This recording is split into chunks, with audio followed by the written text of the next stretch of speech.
Oh man, guys, I've wanted to do this one for a long time, and I mean a long time. If you know me, if you know anything, really about me, and it probably reflects in my videos, the neighborhoods I ride in mean a lot to me.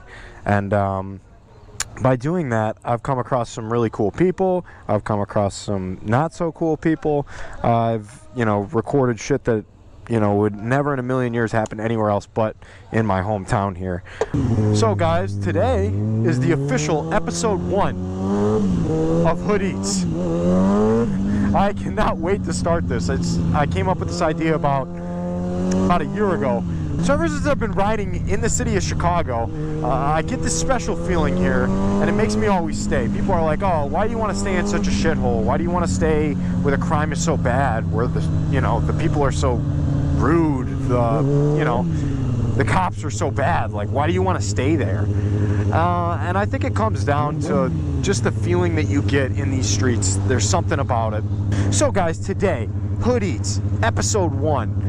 I'm going to highlight a certain neighborhood and a certain restaurant within that neighborhood, and we're going to highlight it. We're going to feature it. I'm going to do a review, because there are some amazing hidden jewels within these neighborhoods. And on the way there, and maybe the way back, I'll give you a little bit of statistics about the neighborhood itself that we're going to eat in. Give you some background. Thanks a lot, man. Jesus. Thank God I wasn't accelerating fast. People do not care around here how they drive, so it is what it is. So today, we are going to Garfield Park. There is West and East Garfield Park. Garfield Park in 2018 was rated the second most violent neighborhood in Chicago. It is on the far to mid-west side of Chicago, and we're going to Maxwell's, the original Maxwell's. Maxwell's is kind of a chain around here. It's known for hot dogs, it's known for Polish sausage, whatever. Really good place. I've never been to this location before though, but it is the original one. It was built here back in the 50s, 60s, when this was a predominantly Jewish and Italian neighborhood before the King riots. After the King riots happened, a lot of the white people within the neighborhood left, and black families from the south side moved to the west side from the development of I-290, which is the interstate that runs to the south of Madison Street, where I'm on right now. So guys, Garfield Park, as just a neighborhood, gotta turn on my fans there, had 260 shootings in 2018. It had 36 murders and 224 people were wounded. It's one of my favorite neighborhoods to ride in, although saying those statistics is like, holy crap, why are you even here? This is like a war zone. Most of them happen at night. Yeah, so when we do the night rides around here, you have to be cautious. But there's a lot of reasons behind that. The neighborhood is super close to the interstate, where a lot of kids from the suburbs come out here to buy their drugs, and they can feel pretty safe buying their drugs because no one's going to screw with them during the day. And on top of that, it's neighbors. The Garfield Park is right in the center of some absolutely terrible neighborhoods. It has Humble Park to the north, it has North Lawndale to the south, it has Austin to the west, and it has the near west side neighborhood to the east. So it's surrounded by absolutely terrible neighbors, which does not help at all. So it's constantly having, warring gangs come into it, and it has a prime location for drug sales. So the neighborhood in and of itself is not that great of a spot to be.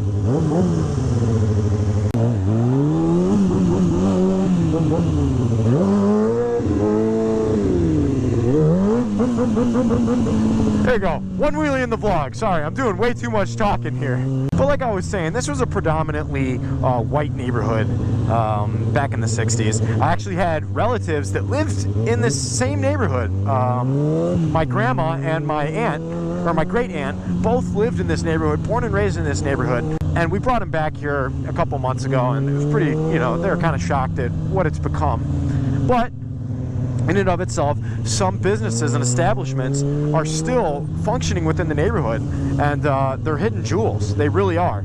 And the original Maxwell Street just so happens to be here. I don't really know what I'm craving today, maybe a hot dog, maybe a Polish, but I really do want to highlight these businesses, not only for your guys' sake, because on that video that I posted when I was going through the Austin neighborhood, and I kind of gave some crime statistics, people really like that. They're like, wow, that's crazy, because I guess not every city's like Chicago where they have those kind of numbers. I mean, those are not numbers to brag at. Those are not numbers. That's something to kind of be ashamed of. And hopefully find a solution to fix sometime soon. But that is the reality of living here.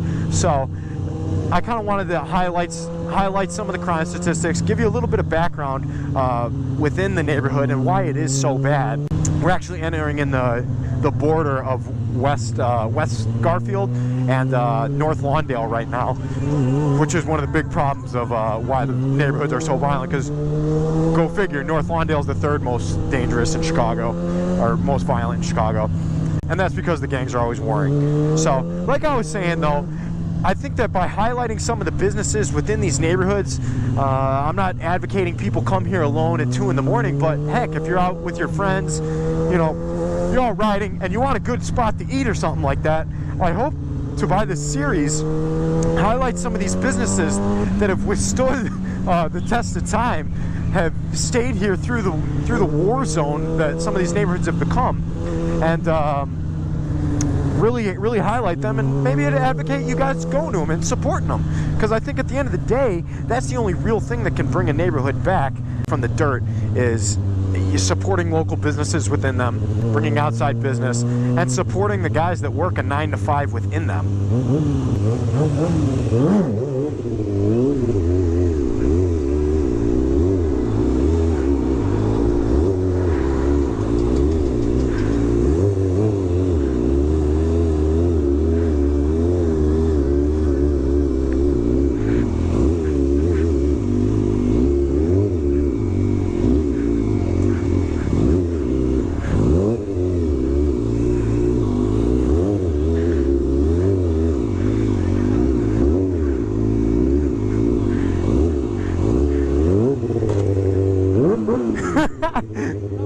Hell yeah. And that's another huge reason that I love these neighborhoods. Everybody loves stunting. It's one of the only things that I see bring smiles out in people here.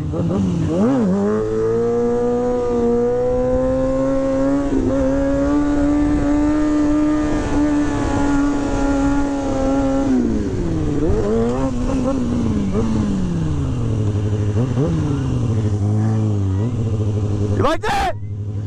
Yeah, I had that.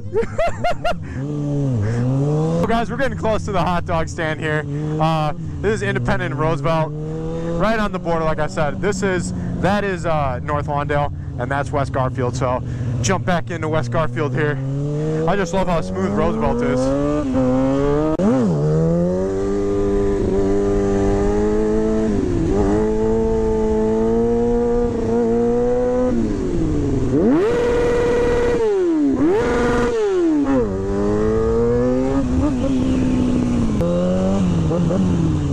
Here we are, the original Maxwell Street. Polish sausages, pork chops, hot dogs, and hamburgers. Now we're talking. Got a lovely couple out front arguing. I don't know about what, but we're right on the side of 290 here, though, so you can jump off pretty much at any second you want and come and experience this. So let's see what's going on here. What's up, man? Could I have a hot dog with onions, cheese, and ketchup? Yeah. And also a strawberry? There's grilled onions, right? Yeah, yeah. Some thank you. Sweet. Hey, thanks, man. Sweet. Alright guys, so as you know, I probably can't eat very well with my helmet on, so I'm going to have to take this off, and I'm going to have to just do the GoPro as is. Good thing the GoPro Hero 7 actually has a pretty good microphone built into it. Son of a bitch.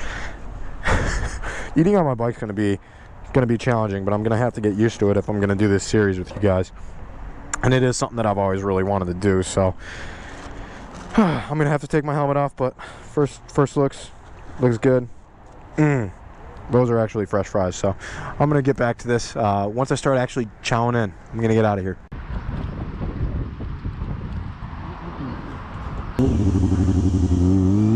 Alright guys, so I don't know how, absolutely no idea how, some of these vloggers and food junkies and food reviewers, Suburban Delinquent does it, the Club does not, he just eats his Taco Bell, whatever. but I don't know how those guys eat and talk at the same time. Even when I'm out to eat with people, I'm a man of so little words. At the end of the day, I love my food too much. I really do.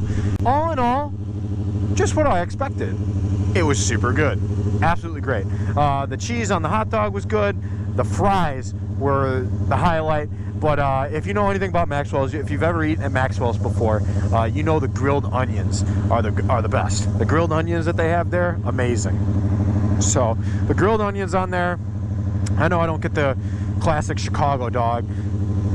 Sorry, I'm a bad Chicagoan, but whatever. At the end of the day, guys, I think the place is great. I'd probably give it a 9.5 out of 10 stars. Super cheap. Oh my God, affordable as hell. You go to the Maxwell Street downtown, it's double the price for a hot dog and a drink.